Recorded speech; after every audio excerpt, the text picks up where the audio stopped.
Hello नमस्कार साथियों, आप सभी का स्वागत है आपके अपने YouTube चैनल ETFM यानी ETF एंड मोर में। तो ये हमारा जो चैनल है ये purely dedicated to the ETFs है और यहाँ पर हम लोग बिना डरे ETF में ट्रेडिंग करते हैं और वो भी ज़ीरो लॉस के साथ। तो आज का ये जो एनालिसिस है ये होगा 24 अक्टूबर 2024 की पूरी तैयारी के लिए और ये वाला जो एनालिसिस है ये है फुल्ली डेटा बेस्ड एनालिसिस और ये एनालिसिस हम करेंगे NSE की साइट पर लिस्टेड जितने भी ETF हैं उन पर। तो इससे ये मालूम पड़ेगा कि कौन से सेक्टर में कौन सी जगह पर पैसा लग रहा है, बड़ा पैसा क्या करना चाह रहा है, इसका अनुमान हम लगाएंगे और इससे हमें यह भी मालूम पड़ जाएगा कि अब गिरावट क्या रुक गई है या और होगी। तो इसका एनालिसिस करते हैं। चलिए अपने वीडियो को शुरू करते हैं। वीडियो में आगे बढ़ने से पहले मैं आपको एक डिस्क्लेमर देना चाहूँगा कि ये वीडियो सिर्फ एजुकेशनल पर्पज़ के लिए बनाई जा रही है। यहाँ पर खरीदने या बेचने की आपको कोई राय हम नहीं दे रहे हैं। अगर आपको कहीं पर भी इन्वेस्टमेंट करना है तो आपको स्वयं की बुद्धि और विवेक का प्रयोग करना है और अपने फाइनेंशियल एडवाइज़र की सलाह ज़रूर लेनी है। और मेरे कहने से कहीं भी कुछ भी खरीदने की या बेचने की ज़रूरत नहीं है, क्योंकि मैं सेबी रजिस्टर्ड एनालिस्ट नहीं हूँ। ठीक है। और ये जो आप अपनी स्क्रीन पर देख पा रहे हैं ये है हमारा टेलीग्राम चैनल जो कि एकदम फ्री है, आप इसको भी ज्वाइन कर सकते हैं। यहाँ पर सिर्फ ETF के रिगार्डिंग ही बात हम करते हैं। बेकार के यहाँ पर कोई लिंक हम पोस्ट नहीं करते, कोई एडवर्टाइज हम पोस्ट नहीं करते। सिर्फ ETF को इफेक्ट करने वाली जो भी न्यूज़ होती है, कोई भी अपडेट होती है, वो हम यहाँ पर पोस्ट करते हैं। साथ ही साथ इस टेलीग्राम चैनल की एक और ख़ास बात है, क्योंकि मैं इसमें लाइव रहता हूँ मार्केट में। ठीक है, मार्केट आवर्स में मैं इसमें लाइव रहता हूँ और मैं जब भी कभी कुछ भी खरीदा या बेची करता हूँ मैं अपना भाव यहाँ पर बता देता हूँ, साथ ही साथ उस ETF का नाम बता देता हूँ, जैसा कि आप यहाँ पर देख पा रहे हैं। ठीक है, मैं कब खरीद रहा हूँ कब बेच रहा हूँ उसकी इन्फॉर्मेशन सारी आपको यहाँ से मिल जाएगी। और उसी के साथ साथ इसमें एक और ख़ास बात है कि इसमें जो पिन्ड कमेंट में मैंने एक लिस्ट प्रोवाइड की है आपको, इसमें अपने क्षेत्र के सबसे बेस्ट ETF की लिस्ट मैंने यहाँ पर प्रोवाइड करवाई है। ETF कोई भी ख़राब नहीं होते, बस खाली मैंने उनमें से कुछ एक क्राइटेरिया पर सिलेक्शन किया है। इसी के साथ साथ इसमें जो ETF लिस्टेड हैं उनके कैरेक्टर यानी कि आप मान लीजिए इसकी वॉलेटिलिटी के अनुसार मैंने यहाँ पर एक सिंपल सी कॉमन सी एक स्ट्रैटेजी भी आपको बता रखी है जिसका भी आप उपयोग कर पाएंगे। विस्तृत जानकारी के लिए आज मैंने जो आपको यहाँ पर एक स्क्रीनशॉट दिया है, एक ईमेल का रिप्लाई मैंने किया है, तो उसको भी आप पढ़ लीजिएगा, तो ये आपके लिए सुविधा हो जाएगी। तो चलते हैं अब अपने एनालिसिस पर और एनालिसिस की शुरुआत हम करेंगे FII DII pro and public के फ्यूचर इंडेक्स के डेटा से। फ्यूचर इंडेक्स के डेटा में मैं नए साथियों को बता दूं कि फ्यूचर इंडेक्स में होते हैं 4 पार्टिसिपेंट्स जो कि होते हैं FII DII pro and public, और पब्लिक को बोलते हैं क्लाइंट। ठीक है। अच्छा, तो अब हमारा इस जो शीट का जो स्ट्रक्चर है उसको हम पहले समझ लेते हैं। और यहाँ पर आप देख पा रहे हैं कि आज है 23 अक्टूबर 2024 और हम ये डाटा एनालिसिस कर रहे हैं 24 अक्टूबर 2024 के लिए। और यहाँ पर आप देख पा रहे हैं कि 6 डेट्स लिखी हैं और 6 डेट्स से हमें मिलता है 5 दिनों का डेली चेंज, और यह है इनकी लॉन्ग पोजीशन जो कि है क्लाइंट की। ठीक है, तो अब ये स्ट्रक्चर आप समझ गए होंगे। तो अब बढ़ते हैं अपने एनालिसिस पर और एनालिसिस में हम देख पा रहे हैं कि आज क्लाइंट ने बहुत ही नाम मात्र का खरीदारी की है और पब्लिक ने आज भी कुछ भी खरीदारी की नहीं है और इनकी जो डेली चेंज है वो है 0.13% की, और इनकी जो लॉन्ग पोजीशन शेष रह गई है वो है 63.80% की।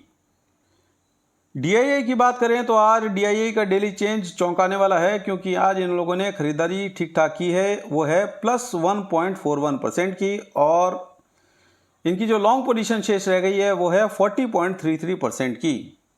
FII की बात करें तो FII ने भी आज थोड़ी बहुत खरीदारी की है और इनकी जो डेली चेंज है वो है 0.30% की, और इनका जो लॉन्ग वैल्यू शेष बच गया है वो है 32.64% का।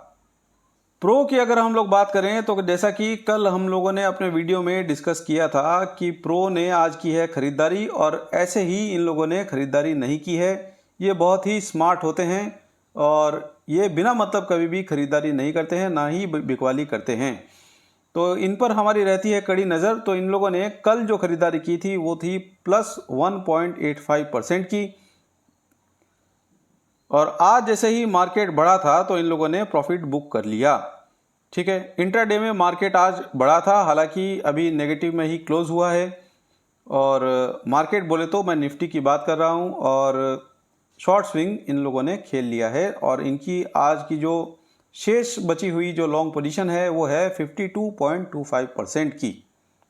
तो दोस्तों, वीडियो के इस भाग में हम लोग देखेंगे कि निफ्टी के बनिस्बत कौन से ETF ने सबसे अच्छा परफॉर्म किया है और सबसे खराब परफॉर्म किया है। तो ये वाला जो डेटा है हम लोग लेते हैं पिछले हफ्ते का, यानी कि आज जो बुधवार है हम पिछले बुधवार से इस डेटा को शुरू करते हैं और इसी से हम लोग कंपैरिजन करते हैं निफ्टी और अपने ETFs का। और जो पिछला बुधवार था उस दिन तारीख थी 16 अक्टूबर 2024 और आज है 23 अक्टूबर 2024। और अब हम देखते हैं कि सबसे खराब प्रदर्शन कौन से ETF ने किया है। तो जैसा कि आप अपनी स्क्रीन पर देख पा रहे हैं कि निफ्टी ने इस हफ्ते में दिया है नेगेटिव में रिटर्न, जो कि है -2.48% का। और वहीं पर सबसे ज़्यादा गिरने वाले जो ETF हैं वो हैं एमओ डिफेंस, और ये गिरा है लगभग 7.21%। और इसी के बाद नंबर आता है अल्फ़ा का। अल्फ़ा -6.99% गिरा है। और उसके बाद नंबर आता है मोम 30i ETF का, जो कि -6.87% गिरा है। उसके बाद आता है एमओ रियलिटी, और इसमें भी हम लोगों ने ख़रीदारी की थी, जो कि है -6.65%। और उसके बाद नंबर आता है जूनियर बीज का, जो कि -6.48% गिरा है। तो ये तो थे सबसे ज़्यादा गिरने वाले ETF। और अब देखते हैं कि सबसे बेस्ट रिटर्न कौन से ETF ने दिया है। तो दोस्तों, जैसा कि हम लोगों ने पहले ही जान लिया है कि निफ्टी ने -2.48% का रिटर्न दिया था, वहीं पर सबसे ज़्यादा रिटर्न देने के मामले में सिल्वर बीज ने बाजी मार ली है और इनका जो रिटर्न है वो है 9.77% का। उसी के बाद नंबर आता है गोल्ड बीज का। गोल्ड बीज ने 3.66% का रिटर्न दिया है और उसके बाद सारा डब्बा गोल हो चुका है। तो किसी ने भी अच्छा खासा रिटर्न इस हफ्ते में नहीं दिया सिवाय गोल्ड बीज और सिल्वर बीज के। तो आप चाहें तो इसका स्क्रीनशॉट भी ले सकते हैं। तो अब जान लेते हैं कि सबसे कम SRT वैल्यू वाले कौन से ETF हैं, क्योंकि बाज़ार बहुत ज़्यादा गिर चुका है और मुझे लगता है कि PSU बैंक भी इसमें एक नंबर वापस से आएगा। तो दोस्तों, फिर से रोज़ की तरह आज भी PSU BNK बीज जो है सबसे नंबर 1 पर है, जो कि है 0.90% के रेशियो से। और यहाँ पर आप देख पा रहे हैं ऑयल IETF, जिसमें 0.91 का जो रेशियो है SRT का। और इसी के बाद में नंबर आता है ABSL PAC का। तो बाकी ये इनमें कोई ज़्यादा गिरावट अभी तक हुई नहीं है। और उसके बाद में हम लोग देख लेते हैं कि सबसे ज़्यादा SRT वैल्यू कौन से ETF में आई है। तो SRT सबसे ज़्यादा के मामले में सिल्वर बीज ने यहाँ पर बाजी मार ली है और ये है 1.13 का रेशियो।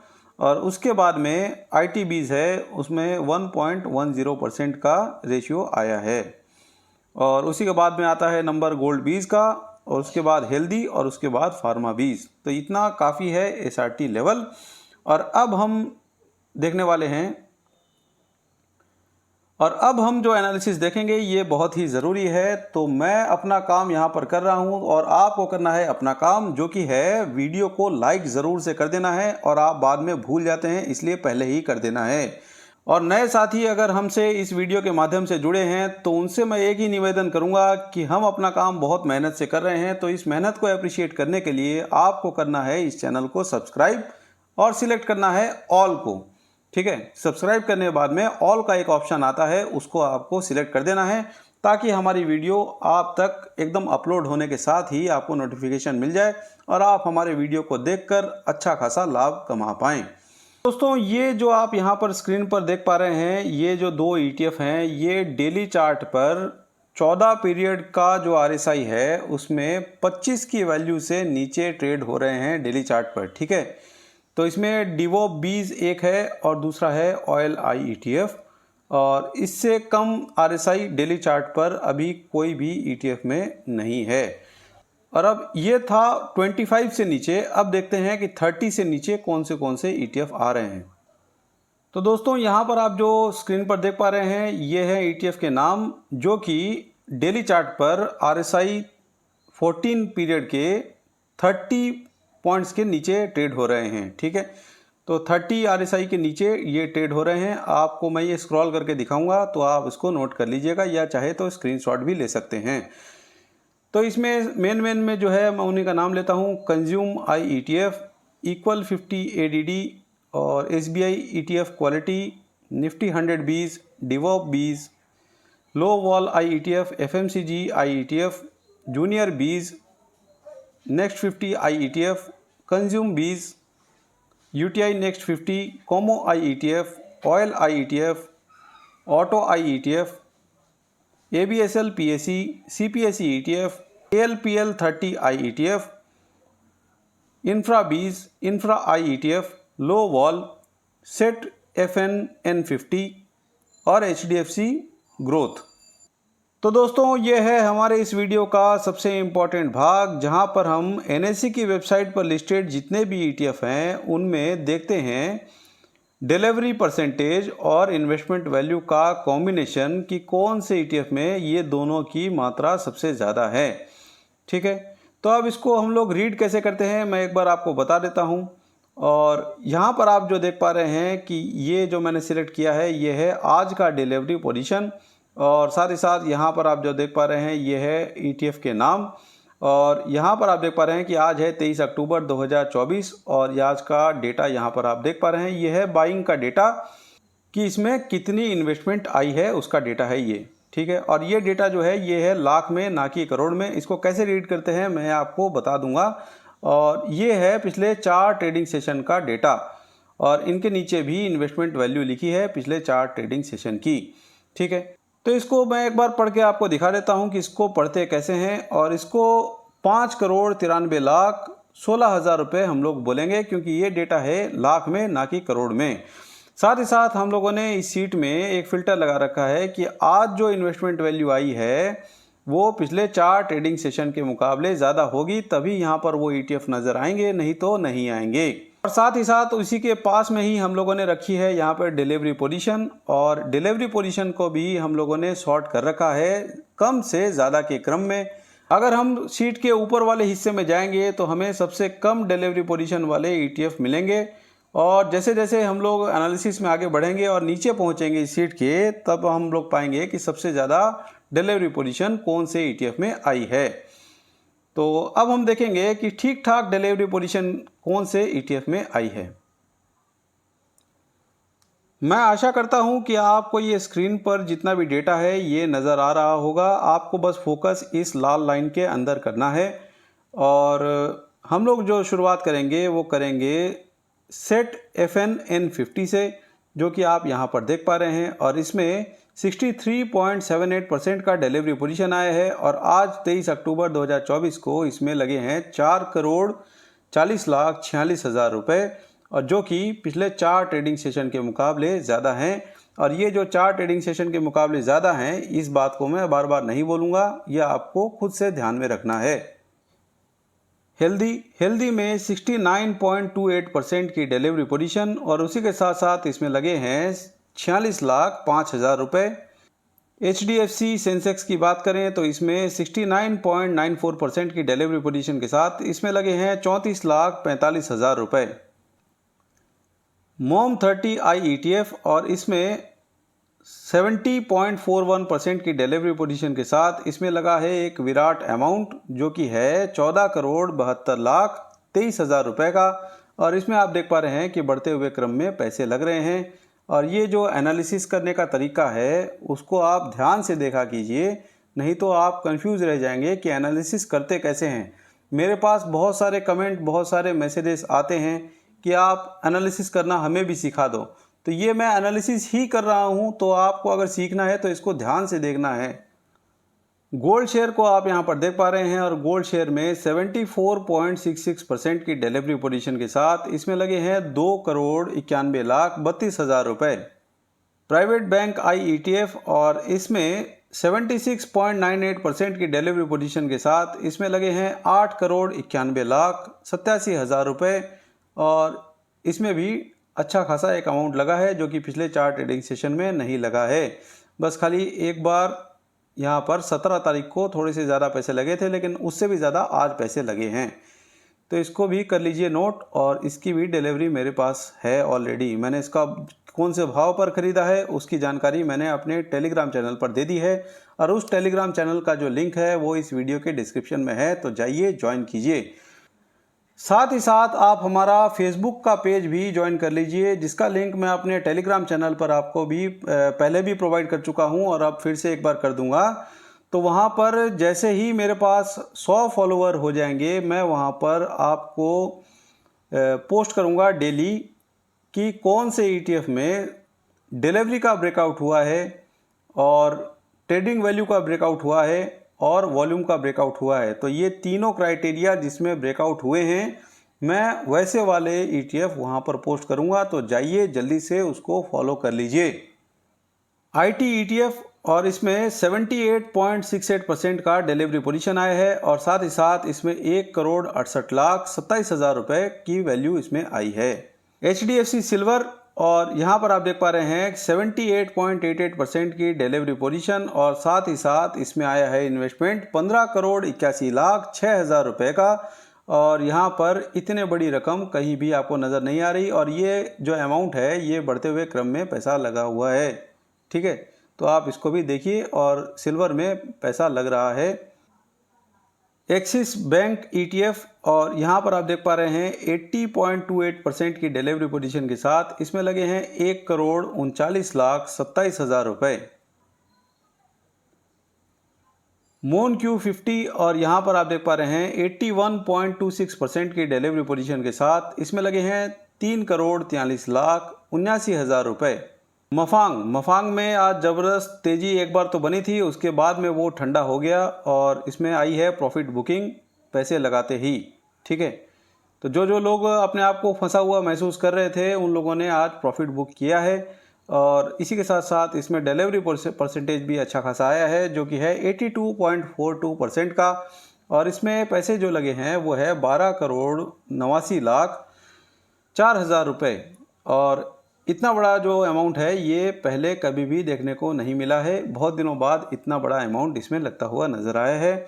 इसमें मेरी भी पोजीशन है, और इसमें एक सवाल भी आया था हमारे एक YouTube के वीडियो पर, जिसका हो सकता है शायद मैंने स्क्रीनशॉट यहाँ पर टेलीग्राम पे दिया है, और नहीं दिया होगा तो मैं वो आपको प्रोवाइड करवा दूंगा। और उसमें मैंने बताया था कि अब ये इस रेंज में ज़्यादा दिन रहने वाला नहीं है, तो अब इसकी बारी भी आने वाली है मुझे लगता है। और मैं कोई ऐसा भगवान नहीं हूँ कि मैंने कह दिया तो ऐसा हो गया, लेकिन मेरा जो अंदाज़ा है, मेरा जो इतने सालों का एक्सपीरियंस है, वो मैं आपसे शेयर करता हूँ। बाकी मेरा ऐसा कोई भी उद्देश्य नहीं है कि मैं अपने आप को कोई बाबा जी बना के आपके सामने प्रस्तुत करूं कि मैंने जो कह दिया वो हो गया। ठीक है, तो इस पर इतनी सीरियसली लेने की ज़रूरत नहीं है मेरी बात को, मैं बस खाली अपना अंदाज़ा बताता हूँ। मिड स्मॉल में आप देख पा रहे हैं 84.07% की डिलीवरी पोजीशन के साथ इसमें लगे हैं 6,47,76,000 रुपये। ABSL PSE की बात करें तो इसमें 84.66% की डिलीवरी पोजीशन के साथ इसमें लगे हैं 46,26,000 रुपये। मस्प टॉप 50 की बात करें तो इसमें 85.05% की डिलीवरी पोजीशन के साथ इसमें लगे हैं 99,69,000 रुपये। ऑयल IETF की बात करें तो इसमें 87.75% की डिलीवरी पोजीशन के साथ इसमें लगे हैं 14,42,14,000 रुपये। और ये अमाउंट भी आपको कहीं भी देखने को नहीं मिलेगा। ये एक बड़ा अमाउंट है जो कि ऑयल IETF में लगता हुआ नज़र आ रहा है। और आज ही एक मेल हमारे पास आया था जिसका कि स्क्रीनशॉट मैंने रिप्लाई वाला आपके टेलीग्राम चैनल पर भी पोस्ट किया है। तो उसमें पूछा गया था कि आप गिरते हुए इसको ETF को क्यों परचेज़ करते हैं। तो पहली बात तो ये कि इसमें मेरे जो डिसिप्लिन है, मेरे जो स्ट्रेटेजी है, उसमें जो डिसिप्लिन मैंने तय किया है उसके हिसाब से इसकी सेकंड लॉट लगाने की बारी आ गई थी, तो इसलिए मैंने इसमें इन्वेस्टमेंट किया है। और साथ ही साथ एक और स्ट्रेटेजी है जिसमें कि RSI जब कम होने लगता है, मतलब एकदम 20 के आसपास आने लगता है, तो इसमें इन्वेस्टमेंट करते हैं। तो उस परिस्थिति में भी हम लोग गिरते हुए ETF में पैसा लगाते हैं। और जैसा कि हम लोगों ने सभी ने सुना हुआ है कि मानव हो चाहे इंडेक्स हो, जाएगा तो वो ऊपर ही। ये कोई पर्टिकुलर स्टॉक नहीं है जिसमें कि डूब के रह जाने का खतरा हो। ये जो ETF हैं ये बेस्ड हैं इंडेक्स पर, और इंडेक्स कभी भी डूबा हुआ नहीं रहता है। अगर आपको ऐसा लगता है कि इंडेक्स भी डूबा हुआ रह सकता है तो आप मुझे कहीं से खोज के दिखा दीजिए कि कौन सा ETF, कौन सा इंडेक्स जो पहले डूब गया था और बाद में उठा ही नहीं। ठीक है, आप ऐसा खोज के मुझे नहीं दिखा सकते, तो इसीलिए मेरी जो कहने की बात है वो मैंने आपको कह दी है। LIC MF गोल्ड, और यहाँ पर आप देख पा रहे हैं 87.78% की डिलीवरी पोजीशन के साथ इसमें लगे हैं 1,07,49,000 रुपये। साथ ही साथ अगर बात करें फार्मा बीज की, जिसमें कि हमारी पहले से पोजीशन है, और पोजीशन की शुरुआत हम लोगों ने इसमें लगे हुए पैसे को और डिलीवरी परसेंटेज को देखते हुए शुरुआत की थी, और इसमें मेरा एक लॉट लगा हुआ है जिसका भाव मैंने अपने टेलीग्राम चैनल पर आपको बता दिया है। और यहाँ पर आप देख पा रहे हैं 88.17% की डिलीवरी पोजीशन के साथ इसमें लगे हैं 34,93,37,000 रुपये, और ऐसा अमाउंट पहले कभी भी लगा हुआ नज़र नहीं आया। और पहले एक बार अच्छा खासा अमाउंट इसमें लगा था, तो वहीं से मैंने शुरुआत की थी इसमें। ठीक है, तो आपका अगर कोई अभी भी सवाल हो तो आप बेझिझक मुझसे पूछ सकते हैं, क्योंकि सवाल तो आप पूछ ही सकते हैं, उसमें क्या अपराध है। ठीक है, एक्सिस निफ्टी, और यहाँ पर 88.64% की डिलीवरी पोजीशन के साथ इसमें लगे हैं 2,71,48,000 रुपये। गोल्ड वन, और गोल्ड वन में 89.59% की डिलीवरी पोजीशन के साथ इसमें लगे हैं 9,69,37,000 रुपये। बैंक आई ETF, और इसमें 90.89% की डिलीवरी पोजीशन के साथ इसमें लगे हैं 11,14,52,000 रुपये, और ऐसा अमाउंट जो है ये पहले कभी भी यहाँ पर नज़र नहीं आ रहा है।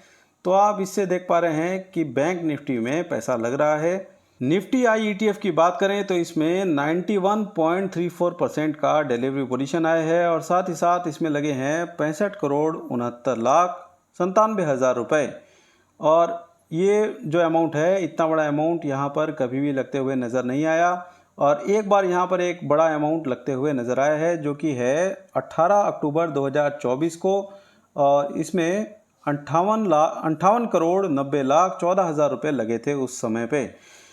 तो इतना बड़ा पैसा इसमें निफ्टी में लग रहा है, तो आपको क्या लगता है कि निफ्टी नीचे ही गिरता जाएगा और ये जो लोग हैं वो पैसे लगाते ही जाएंगे? तो इतने पैसे वाले जो लोग हैं ये मूर्ख तो नहीं है कि इसमें पैसे लगा रहे हैं। तो अब आप समझ ही गए होंगे। ठीक है, तो इसी को हम लोग आधार मानकर हम लोग ट्रेडिंग का जो हमारा स्ट्रेटेजी है उसको हम लोग आगे बढ़ाते हैं।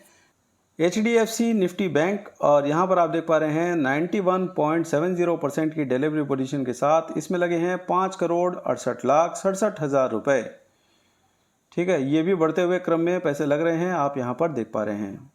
ITI ETF, और इसमें 91.73% का डिलीवरी पोजीशन आया है, और साथ ही साथ एक बड़ा अमाउंट आया है जो कि है 18,77,53,000 रुपये, और ऐसा अमाउंट आपको यहाँ पर कहीं भी देखने को नहीं मिलेगा। तो IT पर लोग हैं बुलिश, और IT पर लगा है पैसा। ALPL 30I ETF, और इसमें 93.58% की डिलीवरी पोजीशन के साथ इसमें भी एक बड़ा पैसा लगा है, जो कि है 15,19,43,000 रुपये, और इसमें भी बढ़ते हुए क्रम में पैसे लग रहे हैं, आप यहाँ पर देख पा रहे हैं। तो बढ़ते हुए क्रम में जिस भी ETF में पैसे लग रहे हैं, तो जो बड़ा इन्वेस्टर है वो इस पर बुलिश है, तो हमें भी इस पर बुलिश होना चाहिए, ऐसा मेरा मानना है। हालांकि मैंने अपना जो डिस्क्लेमर है वो आपको पहले ही दे दिया है। मेटल में आप देख पा रहे हैं 93.75% की डिलीवरी पोजीशन, और साथ ही साथ इसमें 1,10,90,000 रुपये का इन्वेस्टमेंट आया है।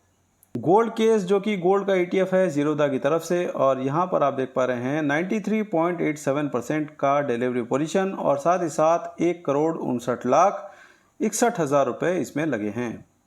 बैंक B ETF, और इसमें 98.79% की डिलीवरी पोजीशन के साथ इसमें लगे हैं 89,37,000 रुपये।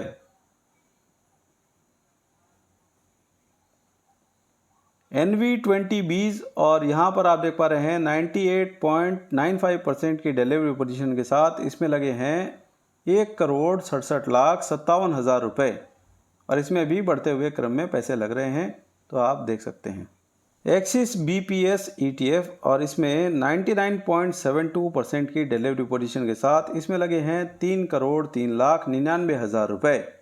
और साथ ही साथ हमारे इस वीडियो का सबसे अंतिम जो ETF है वो है E-Gold और इसमें आप यहाँ पर देख पा रहे हैं 99.79% की डिलीवरी पोजीशन के साथ इसमें लगे हैं 2,71,04,000 रुपये।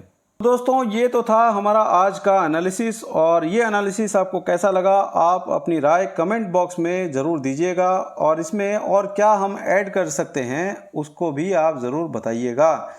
आपके कमेंट्स का रहता है मुझे इंतज़ार और मैंने अपना काम यहाँ पर कर दिया है, तो आप भी अपना काम जाके कर दीजिए और जाइए इस वीडियो को लाइक कर दीजिए और नए साथी जितने भी हैं उनसे एक ही निवेदन है कि आप इस चैनल को सब्सक्राइब कीजिए और ऑल का जो ऑप्शन है उसको आप ज़रूर से सिलेक्ट कर दीजिएगा। मिलते हैं अगले वीडियो में, तब तक के लिए जय हिंद जय भारत।